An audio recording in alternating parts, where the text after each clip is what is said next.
은혜가 풍성하신 하나님께서 새날을 허락해 주시니 감사드립니다.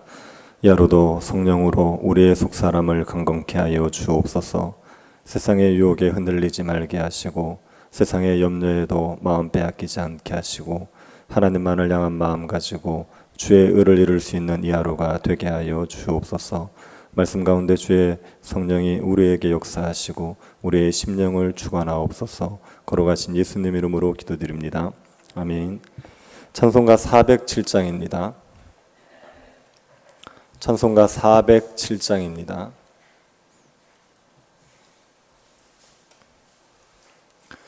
동일 찬송가는 465장입니다. 407장입니다.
열왕기상 11장 14절부터 22절 말씀입니다. 열왕기상 11장 14절부터 22절 말씀입니다.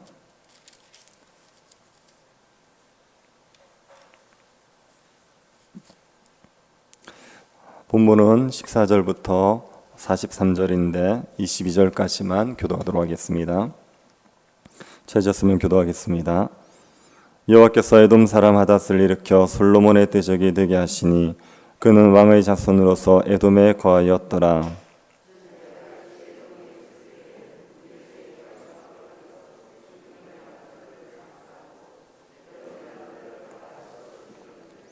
요압은 에돔의 남자를 다 없애기까지 이스라엘 무리와 함께 6달 동안 그곳에 머물렀더라.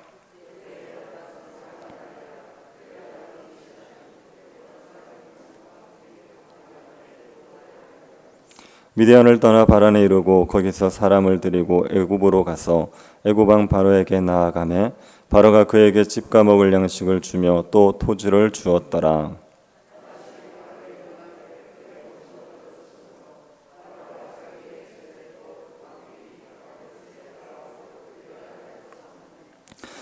다브네스가의 아우가 그로 말미암아 아들 그누밧을 낳았더니 다브네스가 그 아이를 바로의 궁중에서 젖을 때 계하매 그누밧이 바로의 궁에서 바로의 아들 가운데 있었더라.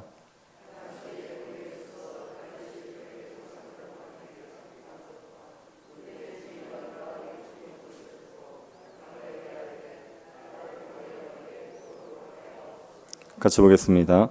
바로가 그에게 이르되 내가 너와 함께 있어 무슨 부족함이 있기에 내 고국으로 가기를 구하느냐. 대답하되 없나이다. 그러나 아무쪼록 나를 보내옵소서 하였더라. 아멘. 솔로몬은 노년의 우상 숭배에 빠집니다.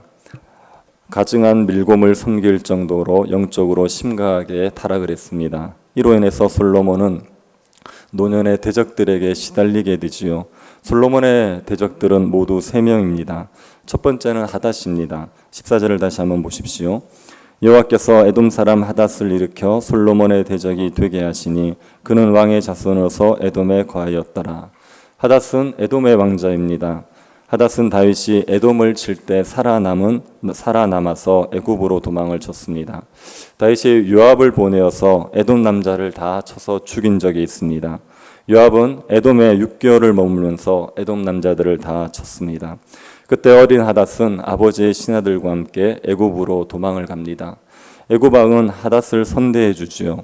집도 주고 먹을 것도 주고 땅도 주었습니다. 그리고 애굽 왕은 하닷이 마음에 들어서 자기의 처제를 줘서 동서로 삼았습니다. 하닷이 낳은 아이는 애굽에서 왕자처럼 자라게 됩니다. 하닷은 애굽에서 왕족처럼 지냈습니다. 그런데 다윗이 죽고 요압이 죽었다는 것을 알고 하닷이 애굽을 떠나 고국으로 돌아가겠다고 했습니다. 애굽 왕은 무엇이 부족해서 고국으로 돌아가려 하느냐고 말리지요. 하지만 하닷은 애굽 왕의 만류를 뿌리치고 에돔으로 돌아옵니다. 다윗 솔로몬의 대적이 되기 위해서 그 풍족했던 애굽 생활을 버리고 에돔으로 돌아온 것입니다. 그리고 대적이 되었습니다. 또 르손이 대적이 되었습니다. 23절을 한번 보십시오. 하나님이 또 엘리아다의 아들 르손을 일으켜 솔로몬의 대적자가 되게 하시니 그는 그의 주인 소바왕 하닷에셀에게서 도망한 자라. 르손은 소바왕 하닷에셀의 부하였습니다. 그런데 다윗이 하닷에셀을 칠 때 르손은 무리를 이끌고 다메섹으로 도망을 가서 거기서 왕이 되었습니다. 이 르손이 솔로몬을 대적하고 이스라엘을 괴롭히게 됩니다. 하닷과 르손이 외부의 대적이라면 내부의 대적도 있었습니다. 26절을 한번 보십시오. 솔로몬의 신하 느밧의 아들 여로보암이 또한 손을 들어 왕을 대적하였으니 그는 에브라임 족속인 스레다 사람이요 그의 어머니의 이름은 수르아이니 과부더라. 여로보암은 솔로몬의 신하였습니다. 여로보암은 부지런한 용사입니다. 솔로몬은 공사를 많이 하지 않았습니까? 그 중에 밀로를 건축하고 예루살렘 성의 무너진 부분을 수축하는 공사가 있었습니다. 이때 솔로몬이 여로보암의 부지런함을 보고 요셉 지파, 즉 에브라임과 므낫세 지파를 감독하는 감독관으로 세웠습니다. 하나님께서 이 여로보암에게 솔로몬의 나라를 주기로 하십니다. 요셉 지파의 감독관이 된 여로보암이 예루살렘으로 가는 길에 실로에서 아이야 선지자를 만납니다. 아이야 선지자가 새 옷을 입고 있었습니다. 들판에는 단 2사람밖에 없었습니다. 여로보암을 만난 아이야는 갑자기 자기의 새 옷을 12조각으로 나눕니다. 그리고 10조각을 여로보암에게 가지게 합니다. 그러면서 하나님의 말씀을 전하죠. 31절 하반절에서 32절을 한번 보십시오. 이 나라를 솔로몬의 손에서 찢어 빼앗아 10지파를 내게 주고 오직 내 종 다윗을 위하여 이스라엘 모든 지파 중에서 택한 성읍 예루살렘을 위하여 한 지파를 솔로몬에게 주리니. 하나님께서 나라를 찢어서 둘로 나누고 여로보암에게 10지파를 주고 솔로몬에게 한 지파를 주겠다고 했습니다. 한 지파를 준다고 했지만 실제로는 2지파를 줍니다. 유다와 베냐민 2지파를 줍니다. 나라의 대부분을 여로보암에게 주고 솔로몬의 경우에는 왕위를 이어갈 정도만 남겨주시는 겁니다. 하나님께서 솔로몬에게 나라를 다 빼앗지 않고 2지파를 남겨주신 것은 은혜지요. 이것은 다윗 언약 때문에 하나님께서 베푸시는 은혜입니다. 33절, 34절을 한번 보시기 바랍니다. 우선 33절입니다. 이는 그들이 나를 버리고 시돈 사람의 여신 아스다롯과 모압의 신 그모스와 암몬 자손의 신 밀곰을 경배하며 그의 아버지 다윗이 행함 같지 아니하여 내 길로 행하지 아니하며 나보기에 정직한 일과 내 법도와 내 율례를 행하지 아니함이니라. 하나님께서 솔로몬에게 나라를 빼앗은 이유는 솔로몬이 다윗같이 하나님 앞에 신실하지 않고 우상 숭배를 했기 때문이지요. 하지만 다윗 때문에 나라를 다 빼앗지 않겠다고 하시는 겁니다. 34절입니다. 그러나 내가 택한 내 종 다윗이 내 명령과 내 법도를 지켰으므로 내가 그를 위하여 솔로몬의 생전에는 온 나라를 그의 손에서 빼앗지 아니하고 주관하게 하려니와. 다윗이 명령과 법도를 지켰기 때문에 하나님께서 솔로몬에게 나라를 다 빼앗지 않고 왕위를 이어갈 수 있도록 2지파를 남겨두시는 겁니다. 하나님은 솔로몬에게 빼앗은 10지파를 여로보암에게 주십니다. 그러면서 여로보암에게 다윗같이 행하면 나라를 견고하게 해주겠다고 약속하십니다. 38절입니다. 네가 만일 내가 명령한 모든 일에 순종하고 내 길로 행하며 내 눈에 합당한 일을 하며 내 종 다윗이 행함같이 내 율례와 명령을 지키면 내가 너와 함께 있어 내가 다윗을 위하여 세운 것 같이 너를 위하여 견고한 집을 세우고 이스라엘을 내게 주리라. 여로보암이 하나님의 말씀에 순종하면 하나님께서 여로보암의 후손이 계속 왕위를 이어가게 하십니다. 하지만 여로보암이 범죄하면 여로보암에게서 왕위를 빼앗으십니다. 하나님께서는 여로보암에게 10지파를 주실 때 분명히 말씀하셨습니다. 하나님께서 여로보암을 솔로몬의 대적으로 세웠습니다. 그러자 솔로몬이 여로보암을 죽이려고 하죠. 마치 사울이 다윗을 죽이려고 한 것처럼 솔로몬은 여로보암을 죽이려고 합니다. 그래서 여로보암이 애굽으로 도망을 가서 솔로몬이 죽기까지 애굽에 있게 됩니다. 애굽 왕 바로는 솔로몬에게 딸을 시집 보내었습니다. 그런데 이 바로가 죽고 나서 애굽의 시삭이라는 사람이 왕이 됩니다. 그 왕은 솔로몬과 우호적인 관계가 되지 않고 솔로몬의 대적을 보호해주는 그런 관계가 되었습니다. 솔로몬의 우상 숭배로 인하여서 대적들이 일어나고 솔로몬 왕국은 고통을 겪고 있습니다. 외부의 대적과 내부의 대적들로 인하여서 고통을 겪고 있습니다. 이 대적들은 솔로몬의 통치 아래에 있던 사람들입니다. 솔로몬이 하나님을 경외하고 있을 때는 대적들이 감히 솔로몬을 대적하지 못했습니다. 그러나 솔로몬이 우상 숭배에 빠지자 고개를 숙이고 있던 대적들이 일어나서 솔로몬을 괴롭힌 것입니다. 솔로몬이 우상 숭배에 빠질 때 대적들이 일어났던 것처럼 신자들이 우상 숭배에 빠질 때 온갖 대적들의 괴로움을 받게 되어 있습니다. 신자를 무너뜨리려는 대적이 있습니다. 신자의 대적을 3가지로 얘기합니다. 세상, 마귀, 정욕. 이 3가지가 신자의 대적입니다. 세상과 마귀는 신자 밖에서 신자를 괴롭히는 대적이라면 정욕은 신자의 내부에 있는 대적입니다. 마귀가 세상의 풍조로 신자들을 유혹합니다. 그래서 세상을 따라가게 만드는 겁니다. 돈을 따르고 쾌락을 따르고 자기를 위해서 살게 만듭니다. 세상의 온갖 좋은 곳으로 신자를 유혹해서 하나님에게서 멀어지게 합니다. 그리고 마귀는 우리의 정욕을 자극하지요. 하나님을 대적하려는 마음을 자극해서 하나님의 뜻을 거스르게 합니다. 우리가 하나님을 경외하고 살 때는 마귀가 세상의 것으로 유혹해도 별로 신경 쓰지 않습니다. 마귀가 정욕을 자극해도 정욕을 따르지 않습니다. 그런데 우리가 우상숭배에 빠져보십시오. 하나님이 아닌 다른 것에 우리의 마음을 두게 되면 세상의 유혹에 흔들리고 우리의 정욕 때문에 고통을 겪게 되어 있습니다. 하나님을 가까이 하고 있을 때는 죄를 짓고 싶은 마음이 일어나도 그렇게 강하게 일어나지 않습니다. 그래서 죄를 짓고 싶은 마음 때문에 그렇게 괴롭지 않죠. 그런데 하나님에게 멀어지고 우상숭배에 빠지게 되면 온갖 유혹들이 우리를 괴롭히게 되고 죄의 유혹에 우리가 시달리며 살아가게 되는 것입니다. 교회도 마찬가지입니다. 교회가 우상숭배에 빠지게 되면 대적들이 일어납니다. 교회를 무너뜨리려는 세력들은 항상 교회의 외부와 내부에 존재하고 있습니다. 교회가 하나님만을 섬기며 살아갈 때는 대적들이 고개를 들지 못합니다. 그런데 교회가 하나님이 아닌 다른 것에 마음을 빼앗기게 되면 온갖 대적들이 일어나서 교회를 괴롭히게 됩니다. 교회가 평안할 수 있는 것은 하나님을 섬길 때뿐입니다.